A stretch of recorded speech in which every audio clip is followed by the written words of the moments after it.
სახელითა მამისათა და ძისათა და სულისა წმინდისათა. ამინ. ჩვენთან არის ღმერთი. დიდება და მადლობა ღმერთს დღევანდელი წირვისათვის. ერთი კვირა ფაქტიურად გავიდა დიდი მარხვისა. სამწუხაროდ 6 კვირაღა დაგვჭა. ზოგჯერ ჩვენ ვფიქრობთ, რომ რაღაცა არის ძალიან რთული. მაგრამ ადამიანი ხელს რომ მოკიდებს და იმ საქმეს დაიწყებს და ღმერთს მიენდობა, აღმოაჩენს, რომ ის რაც რთული ეგონა, პირიქით სიხარულის მომნიჭებელია. სხვაგანად რო ვთქვათ, ის რაც ადამიანს სასიამოვნო ჰგონია, შეიძლება ის ტკივილის მომნიჭებელი იყოს. და ევამაც გაიწოდა ხელი და დაარღვია ღვთისმცნება. ანუ მარხვა დაარღვია. ეგონა რომ ამითი ბედნიერი იქნებოდა, მაგრამ სინამდვილეში ამითი ადამიანებში სიკვდილი შემოვიდა. და ესე იგი, მარხვა, როგორც წმინდა იოანე სინელი ამბობს, არის სიწმინდის წინამძღვარი. და მარხვა, როგორც წმინდა იოანე ოქროპირი ამბობს, არის სულის ზეიმი. სულის ზეიმი ხორცზე. და ჩვენ ესე იგი რაღაცნაირად თითქოს ესეთი შიში გვაქვს ხოლმე, აი მარხვა რო იწყება და როგორ სახურებები მრავლდება, რა თქმა უნდა, ფიზიკურად უფრო რთულია. როცა მრავლდება, ბევრი რაღაცისგან თავშეკავება გიწევს ადამიანს და ზოგჯერ ადამიანს ეშინია, რომ მე ამას ვერ შევძლებ. როგორ რომ დავიწყო, აი თუ ვეღარ შევძლო მე. და იმის შიშით რომ ვერ შეძლებს, ადამიანი მარხვას არ იწყებს. პირიქით, თუ ადამიანი ესე იგი ხელს მოკიდებს იმ საქმეს, ნებისმიერ საქმეს ღმერთზე მინდობით, აღმოაჩენს, რომ როგორ იოლად მიდის ყველაფერი. ის კი არა, მარხვა რომ თავდება ხოლმე, მე პირადად ესეთი განწყობა მაქვს. მარხვა რომ თავდება და უკვე აი ხსნილის პერიოდი მოდის. თითქოს რაღაცა ის სიმშვიდიდან უნდა აი აურზაურში რომ გამოხვალ და ის სიმშვიდე რომ არ გეთმობა. აი ესეთი განწყობა არის ხოლმე მარხვის შემდეგ. მარხვა არის ყველაზე უფრო ტკბილი და ყველაზე უფრო თბილი და სანუგეშო პერიოდი. ამიტომაც მთელი წლის განმავლობაში ჩვენ თუ კალენდარს ჩავხედავთ, ნახავთ, რომ მარხვის დღეები უფრო მეტია ვიდრე ხსნილის. მთელი წლის განმავლობაში. ეს ერთი იმიტომ, რომ ჩვენ სულს ასე სჭირდება. სხვანაირად არის. და ხსნილის პერიოდშიც ადამიანი, რა თქმა უნდა, თავშეკავებით უნდა იყოს, მაგრამ ეს მარხვა კიდე სხვა საშუალებებს გაძლევს საამისოდ. და ამიტომაც ადამიანმა უნდა გამოიყენოს. იგივე ლოცვაზე შეიძლება ვთქვათ. მაგალითად, აი ზოგჯერ ადამიანს უჭირს, რომ ლოცვის წიგნთან მივიდეს, აი რაღაცა ძალიან დიდი ბარიერი გადალახვა უწევს, რომ ლოცვის წიგნი აიღოს, იგივე სახარება აიღოს, იგივე წმინდა მამათა ნაწერები აიღოს, მაგრამ რომ მივადა, თუ ის სწორად მივიდა ამ ყველაფერთან და ხელი მოკიდა რა, იქ წაიკითხა, იქ ილოცა, რამხელა სულიერ სითბოსა და ნუგეს გძნობს ადამიანი. მაშინ აცნობიერებს, რომ თურმე აქამდე რატო ვიყავი ამ ყველაფრის გარეშე. თუ ადამიანი მართლა გულმოდგინედ მივიდა და არა ისე რომ ვალი მოიხადა ღვთის ან ვიღაცის წინაშე. არამედ იმიტომ რომ გააცნობიეროს, რომ მე ამის გარეშე ვერ გადავრჩები, ეს მე მჭირდება. როგორც ჰაერი და ჰაერზე უფრო მეტადაც, იმიტომ რომ ჰაერის გარეშე ადამიანი ხორციელად ყვდება.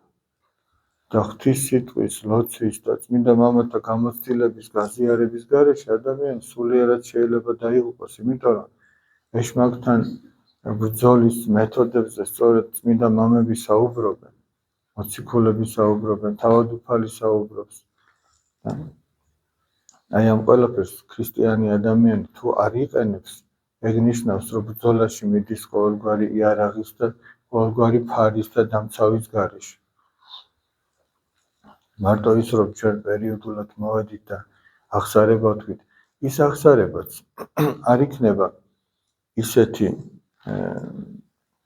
როგორიც იქნებოდა იმ შემთხვევაში წმინდა მამათა ნაწერებს რო კითხულობთ, იმიტომ რომ ისინი უფრო მეტად იხედებოდნენ თავის სულში და უფრო მეტად იცოდნენ ის კუთხე-კუნჭულები დაზიანებული და მათი წამკითხველი ჩვენს ვაცნობიერებთ ჩვენ შინაგან მდგომარეობას უფრო სწორად აღვიქვამთ ყველაფერს. და სხვა შემთხვევაში ჩვენს თავს ზედაპირულად უყურებთ. მარტო რაღაცა რაც გარეგნულად გამოვლინდა, გონია რომ ის არის ცოდვა და შიგნით სულში რა მოძრაობები მიდის. აი უცირეს მოძრაობასაც კი აკვირდებოდნენ წმინდა მამები, რომ აი ვიღაცაზე რაღაცა განწყობა შეგექმნა თუ რაღაცა ფიქრი მოგივიდა თუ რაღაცა ისე ვერ შეხედა როგორც საჭირო იყო. აი ამასაც კი ძალიან სიფრთხილით და ფაქიზად უყურებდნენ ესე იგი და როდესაც ჩვენ ამ ყველაფერს ვკითხულობთ, ჩვენი შინაგანი მდგომარეობა უფრო ცხადია ჩვენთვის. და რაც უფრო მეტად ნათელია ოთახი, მით უფრო ადვილად შეამჩნევი თუ რამე ჭიჭყია, რომ დაალაგება შეძლო. ნელ ოთახში ვერაფერს ვერ დაალაგებ. და ჩვენ სულშიც თუ საღვთო ნათელი შემოიხედავს სახარების თუ წმინდა მამათა ნაწერების მეშვეობით, ჩვენ შევძლებთ რომ გავარჩიოთ და ყველაფერს თავის სახელი დავარქვათ. რაღაცას მადლი დაერქმევა, რაღაცას ცოდვა დაერქმევა, რაღაცისგან თავშეკავება იქნება საჭირო, რაღაც სასიხარულო იქნება, რაც შეიძლება მანამდე არ გვიხაროდა, რაც მანამდე გვახარებდა, ის ჩვენთვის აღმოჩნდება, რომ სულაც არ იყო ეს სახარბიელო ამბავი და იმისგან ადამიანი თავს შეიკავებს. და თუ ყოველდღიურად ადამიანი ასე შრომობს, ის სულიერ წარმატებას მიაღწევს. და თუ ადამიანი ასე არ შრომობს, ანუ საკუთარ თავზე არ მუშაობს, არა, რამდენი ხანიც არ უნდა იყოს ტაძარში, ის ვერ მიაღწევს წარმატებას. ასეთი გამოთქმა არსებობს. ახლა შეიძლება ბოლომდე კარგი შედარება არ არის, მაგრამ თაგვიო წისქვილში იბადებაო, მაგრამ მეწისქვილე კი არ ხდება ის. შეიძლება ადამიანი აქ დაიბადოს, დაბერდეს, მაგრამ თუ იმას არ აკეთებს, თავის გულში არ შრომობს, არა? შედეგს ვერ მიაღწევს. ამიტომაც აი ჩვენ უნდა ასე ვიშრომოთ და ჩვენ ჩვენს თავს უნდა ვაკვირდებოდეთ. ისე მაინც უნდა ვაკვირდებოდეთ ჩვენს თავს, როგორც სხვებს ვაკვირდებით, აი იმას ეს შეეშალა, იმან ის თქვა, იმან ის გააკეთა. ხო, მაგრამ ჩვენც ხო გავაკეთეთ რაღაც, ჩვენც ხო შეგვეშალა. იმიტომ რომ უცოდველი არავინ არ არის, მოციქული პავლე რო ამბობს, ურთიერთად სიმძიმე იტვირთეთო, ნიშნავს რომ ერთმანეთის სიმძიმე იტვირთეთო. ჩვენ თუ სხვისი გვაწუხებს რაღაცა, სხვას ჩვენი აწუხებს რაღაცა. ჩვენ გვითმეს, აი ოჯახი იქნება, რაღაცა სამეგობრო იქნება, სამსახურში იქნება თქვენ. თქვენ თუ ვიღაცის ხასიათი არ მოგწონს, არა? ჩვენიც ვიღაცას არ მოსწონს.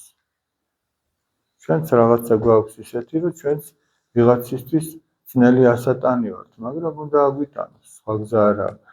ჩვენც ის უნდა ავიტანოთ ვიღაცის რაღაც არ მოგწონს და საბოლოო ჯამში გამოდის, რომ ყველას თავისი ტვირთი აქვს, ყველას თავისი სიმძიმე აქვს, ყველას თავისი ნაკლი აქვს რაღაცა და ყველამ თავის ნაკლს უნდა უდარაჯოს ესე იგი. აი როგორც ადამსა და ევას უთხრა, რომ და დაემუშავებინათ სამოთხეში რო დაადგინა, უნდა დაემუშავებინათ ბაღი და დაეცვათ. აი წმინდა მამათა ლიტერატურაში, ასკეტურ ლიტერატურაში ის ბაღი სწორედ ჩვენი გულის ბაღია. ჩვენს თითოეულს დავალებული გვაქვს, რომ ჩვენი გულის ბაღი დავამუშაოთ და დავიცვათ. ახლა სოფელში მაგალითად ნაკვეთს რო იყიდეს ადამიანი, ხო? პირდაპირ თესვას ხო არ იწყებს, შეიძლება იქ რაღაცა ქვაღორღი იყოს, შეიძლება რაღაც ეკლები იყოს, შეიძლება იქ სიტყვაზე რკინის თუ ბოთლის ნარჩენები, რაღაცა ნამტვრევები იყოს და ყველაფრისგან უნდა გამოასუფროს. მერე უნდა მოხნას, მერე უნდა გააფხვიეროს და მერე დაიწყოს დათესვა, ხო მართლა? ჩვენს გულშიც ესეა, უამრავი რაღაცა შეიძლება აღმოაჩინოთ, რაც უნდა გამოიტანო, ოღონდ თუ აკვირდეთ, თუ მარტო იმაზე ვარ დაიმედებული, რომ აი ტაძარში ხო დავდივართ, მაშინ ეგრე არ გამოვა. მაგრამ თუ ჩვენ ვაკვირდებით ჩვენს გულში რა ხდება, აი საღამოს დაწექი საწოლში, ან სანამ საღამოს როდესაც წაიკითხავ დაჯექი უბრალოდ 10 წუთი და დაფიქრდი ადამიანი მთელი დღე რა მოხდა ჩვენს თავს, ჩვენს გულში რა განწყობები იყო, რა მოძრაობა, რა საუბარი თუ რა მოქმედება და აღმოვაჩენთ, რომ ჩვენ იმ დღის განმავლობაში თუ თან ვაცნობიერებთ, რომ ღვთისმცნება რა არის, სახარებას ვკითხულობთ, გავარჩევთ, რა კარგად გავაკეთეთ და რა ვერ შევძელით.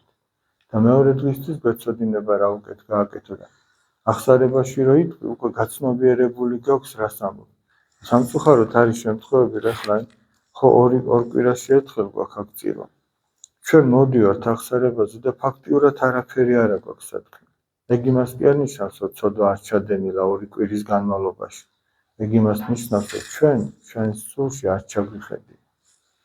მაგას ნიშნავს, თორემ არ არსებობს კაცმა ერთი დღე იცხოვროს და ცოდვა არ ქონდეს. 2 კვირის განმავლობაში ჩვენ რომ მოვდივართ და ვერ ვატყობთ ჩვენს თავში რაიმე ცოდვას, ეგ ნიშნავს, რომ ჩვენს თავს არ ვიცნობთ, არ ვაკვირდებით, არ უდგებით ახსარებას სწორად. და ახსარება ჩვენ გონია მხოლოდ ალბათ სამწუხაროდ შეიძლება ყველას არა, მაგრამ არ უნდა გეგონოს ისე რომ ახსარება იმიტომ უნდა ვთქვათ რომ ეზიაროთ. რაღაცა თითქოს ზიარებაზე რომ დაგვიშვას მოძღვარმა, ამიტომ კი არა, კაცი თავის სულში უნდა იხედებოდეს და ღმერთთან სინანული უნდა მიჰქონდეს. მაგრამ ამას ვერ გააკეთებს თუ ყოველდღიურად არ გამოიკვლევს თავის მდგომარეობას. რაღაცა პერიოდულად უნდა ჩვენ გამოვნახოთ დრო, რომ დავიჯდეთ და ამაზე დავფიქრდეთ. ახლა არავინ არ მოიტყუოს თავი და არ თქვას, რომ ჩვენ ამისთვის დრო არ გვაქვს. დრო ამისთვის ყველას აქვს. უკლებლივ ყველას აქვს ამისთვის დრო. ეგეთი ადამიანი არ არსებობს. მაშინ რა გამოდის? ღმერთი ჩვენ იმას გთხოვს, რაც ჩვენ არ შეგვიძლია. ახლა ჩვენ ვიზამთ იმას, რომ შვილს რაღაცა დავავალოთ, მაგალითად უთხრათ, რომ 5 მეტრი უნდა დაბაროს ბაღი და ჩვენ 2 წუთს მივცემთ და იმ 2 წუთში უნდა მოასწროს, ანუ დროს არ მივცემთ და საქმეს მივცემთ. ღმერთმა გითხრა, რომ შევიცნოთ ჩვენი თავი, გამოვიკვლიოთ და ამისთვის დრო არ მოგცა? შეუძლებელია ასეთი რამ. ღმერთმა დრო მოგცა, მაგრამ ვინ იცის იმ დროს ზოგიერთი ჩვენგანი მიწაში ფლავს, ესე იგი, როგორც სახარებისეული ტალანტი.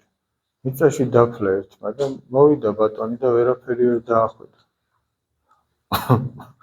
და ჩვენ სამწუხაროდ ხდება, რომ ამავე რაღაცეებში იფრანგება ეს დრო, ანუ მიწაში იფლობა და ამის გამო ჩვენ პასუხის მიცემა მოგვიწევს ღვთისათვის. რომ ტყუილად დაკარგული დრო, თან დრო ისეთი რამეა, რომ არ დაბრუნდება. შეიძლება ჯანმრთელობა დაბრუნდეს, დაკარგული ნივთი დაბრუნდეს თუ აღდგეს ურთიერთობები ადამიანთან, მაგრამ დღეს არის 28 თებერვალი 2026 წელი. 28 თებერვალი 2026 წლისა მორჩა აღარ იქნება, დღეს არის და მეტი აღარ. წავიდა. არა და ეს დრო ჩვენ გქონდა. ეს დღე გქონდა ჩვენ. და ხა თითოეული დღე რო ესე შეამოწმოს, ეს დღე კონკრეტულად მე რაში გამოვიყენე, აღმოვაჩენთ ჩვენ ძალიან ცუდ რამეს აღმოვაჩენთ. მაგრამ თუ სწორად გამოვიყენეთ, კარგი რამე გამოვა საბოლოო ჯამში. აღმოვაჩენთ, რომ ბევრი დღეები უბრალოდ ტყუილად წავიდა. და ის დღეები ჩვენ ვიცხოვრებდით, საერთოდ ცოცხალი ვიქნებოდით თუ არა, სულ ერთი იყო, ჩვენი არაფერი არ შეგვიცვლია, არაფერი არ მოხდა, ტყუილად წავიდა. ამიტომ თავი არ მოიტყუოთ და არ თქვათ, რომ ან ლოცვის დრო არ გვაქვს, ან რომ დავსხდეთ და დავფიქრდეთ ჩვენ სულზე, ამის დრო არ გვაქვს, ან ვინმეს დახმარების დრო არ გვაქვს, ან დაუშვათ რაღაცა სახარების კითხვის თუ ნებისმიერ. თუ მოიწადინებს ადამიანი, ღმერთი დროს გამოუჩენს. და თუ არ მოიწადინებს ადამიანი, მაშინ ეშმაკი გამოუჩენს მიზეზებს, რომ ითი გაიმართლოს თავი. ოღონდ გაიმართლოს აქ. ღვთის წინაშე ვერ გაიმართლებს, გახსოვთ სახარებისეული იგავი მეფის ძის ქორწილი, მაცხვარი რომ უფალი რომ ბატონი ვაპატიეთ, იგავრეთ ესე ბატონი შევა ამ სახლის პატრონი და ერთი კაცი ზის, რომელსაც საქორწილო სამოსელი არ აცია და ეკითხება, შენ როგორ შემოხვედი აქ, რომ საქორწილო სამოსელი არ გაცია? ანუ დაახლოებით იცით რას ეკითხება? შენ ამდენი ხანი ტაძარში რო დადიხარ, სათნოებები რატო არ აქვს? და ის კაცი რას პასუხობს? ვერაფერს. ის კაცი დუმს. და ჩვენ რა უნდა ვუპასუხოთ? უფალი მოვიდა და გვეუბნება, შენ ხო დავუშვათ 5 წელია ტაძარში დადიხარ. რა შეიცვალა შენში? სათნოებები რატო არ გაქვს? იმაზე უკეთესი რატო არ ხარ, ვიდრე 5 წლის წინ იყავ? და ჩვენ რას ვეთქვით? ვერაფერს ვერ ვეთქვით, იმიტომ რომ რაც არ უნდა უთხრათ, აი ეს არ ქონდა, ის არ ქონდა, გაგვახსენდება, რომ ის ყველაფერი ქონდა. და სინამდვილეში რა არ ქონდა? ჩვენი არჩევანი და გულმოდგინება. აი ეს არ ქონდა. ამიტომაც აი ჩვენ შევხედოთ ასე ყველაფერს, რომ განუზომლად და ესე იგი პასუხის მიუცემლად არაფერი არ გვეძლევა ჩვენ. ყველაფერი მოზომილად არის მოცემული ჩვენთვის და ყველაფრის გამო პასუხის მიცემა მოგვიწევს ჩვენ ღვთისათვის. აი ესე თუ შევხედავთ, როგორ ამბობს წმინდა წერილი, დასაბამი სიბრძნისა არის შიში ღვთისა და ჩვენში თუ ღვთის შიში გაჩნდა, აი ამ ყველაფრის გამო არა, მაშინ ეს ნელ-ნელა სიბრძნისაკენ წაგვიწვება და გონივრულად შევხედავთ ჩვენს ცხოვრებას და ყველაფერს. მერთმა დალოცვილი და გახარებულები გამყოფოთ.